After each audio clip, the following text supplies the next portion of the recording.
Housemates, watch this. Ang housemates ni Kuya, pinahahalagahan ang pagkakapantay-pantay ng bawat isa. Kaya naman may consensus na nagaganap tuwing may importanteng pagdedesisyonan.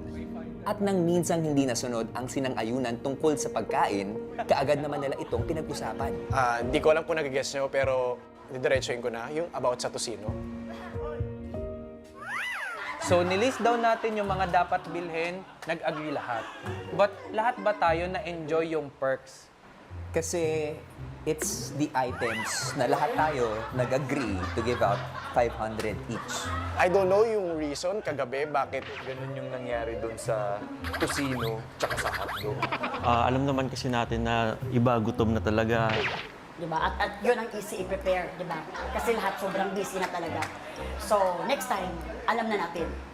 Yeah, pero may naisip kasi akong solution dyan. May better solution. Okay, okay. Kasi yung tocino, hindi siya madaling lutuin, di ba? Pero yung tuyo mas madaling lutuin. So may easiest way naman.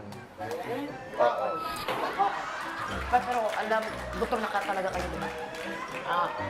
Amoy tuyo na to, diba? Hindi, kung nagkamali okay lang. Hindi naman perfect eh, hindi perfect. Hindi perfect, di ba? Kahit matatanda, nagkakamali. Kahit yung bata nagkakamali. Yung mukhang matanda, nagkakamali. Kahit yung amoy tuyo. Amoy tuyo, nagkakamali. Okay, gusto niyo amoyin to? Amoyin mo nga, Patrick.